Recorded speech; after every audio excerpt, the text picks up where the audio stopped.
Inneki temamız trigonometrik funksiyalar. Trigonometrik funksiyaların hersini aýratyn düşündirilmekçi däl. Diňe mysal hökmünde sinus funksiýanyň üstünde durup geçmekçi. Ilki bilen sinusyň nämedigini biz birlik tegeliginden bilýäs. Şu ýerdäki y çygymy aňlatýan manysy sinusdy. Onu haýsy nokatlarda alýan bahasynyň näçedigini biz eýen bilmeli. Şu ýerde y-iň bahasy 0 bolan üçin sinus 0 0. 90 gradus. Tegelegim şu nokatda kesýär y çygyny. Onu şu ýerde y-iň 1 bolan üçin sinus 90 1.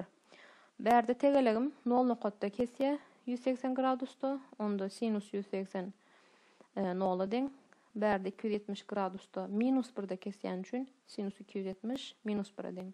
Berde ýem şunyň tablisa görnüşi berilen 360 bilen 0'yň bahasy deň. Indi sinus funksiýa degişli maglumatlar, nähil maglumatlar. Keskitleniş ýaýlasy hakynda aýtsak, keskitleniş ýaýlasy ähli hakyky sanlar. Ýani sinus burçsuňyza islendik bahany berip bilýäňiz. Bahalar ýaýlasy minus 1'den 1'e çenli aralyk. Minus 1 bilen 1'in ödem degişli. Bu näme üçin? Sebäbi şu ýerde 0 artýar şu ýerden kök 3 62 ýene şeýle gitýär. Iň soňunda maksimum alyp biljek bahasy 1. Soň ýene peselip başlaýar, minusa geçýär we minimum alyp biljek bahasam minus 1.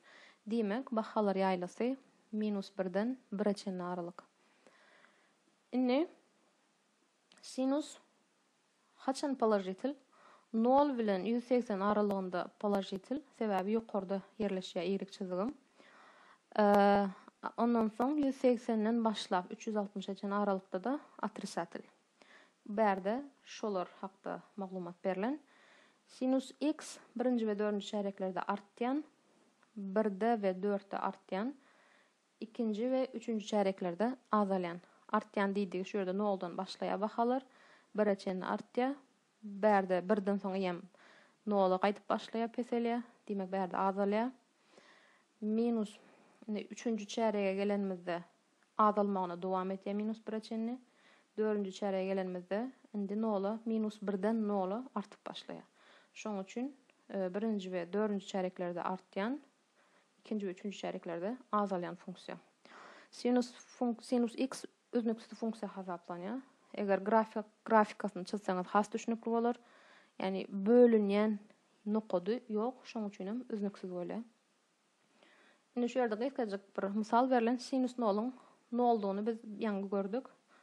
Goşmak, 3'e bölmek. Sinus 90'yň 1-digini aýtdyk, aýyrmak. Sinus 180'yň 0'dygyny aýtdyk, aýyrmak. 270 sinus 270'imizden minus 1'di. Indi şunu hasaplanan ýagdaýymyzdy 3 0 0 bärem goşmak 1 bolýan üçin jogap 4 bolýar. Mysal berilen fx funksiýasy 3 sinus x goşmak 2 bolsa, onda şoň keskitleniş we bahalar ýaýlasyny biz tapmaly. Biz sinus x'in keskitleniş ýaýlasy näme diýipdik? Ähli hakyky sanlar bolup bilýär diýipdik. Emma bahalar ýaýlasy minus 1 bilen plus 1'in aralygynda ütgeýär.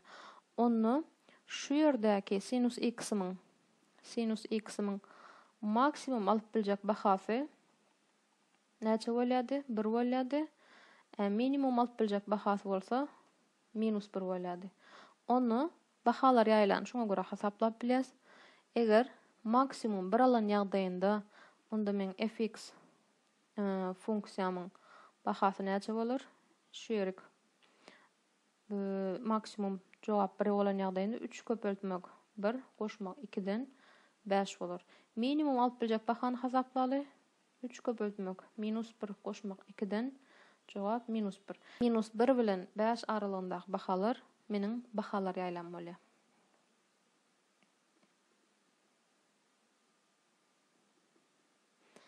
Indi sinus funksiýanyň grafikasy. Grafika näde çizýäs?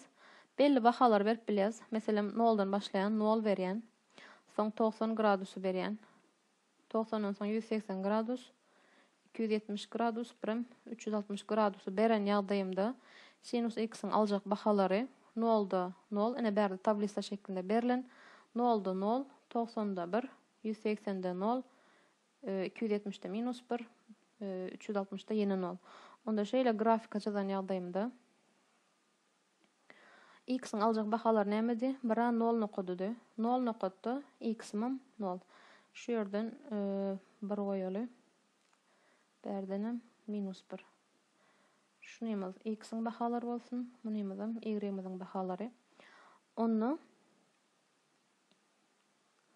haçanda x'im 0 bolanda y'in alan bahasy 0. Haçanda x'im pi gatnaşan 2 bolanda y'in aljak bahasy 1. Haçanda x'im pi bolanda, ýagny 180 gradus bolanda aljak baham ýene 0. Haçanda bu 3 pi gatnaşan 2 bolanda, ýagny 270 bolanda aljak bahasy -1. Ondan soňky gelýän baham 360, ýagny 2 pi. Onda aljak baham ýene 0.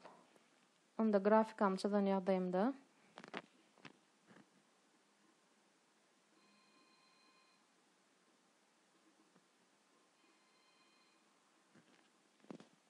şeýle dowam etdi.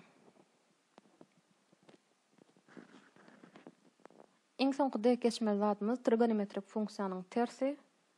Haçanda sinus x funksiýany göreniňizde tersi arc sinus x dep ýazylýar. Cosinus x'inki arc cos x, tan x arc tan x, kotangensinki arc kotangens x. Indi muň manysy näme? Haýsy burçuň sinusynyň bahasy 1'e deň. 90'nyň. Demek, şunu men göni 90 gradus dep ýazyp bilýän. Onu ikinji eser etýän haýsy burçuň sinusynyň bahasy -2'den 1. Yani şunun men öz hakyky ters görünüşini ýazjak bolamda şeý diýip ýazmaly bolýan. Sinus 90 deňdir 1. Bärde sinusyň haýsy burçuň sinus -2'den 1.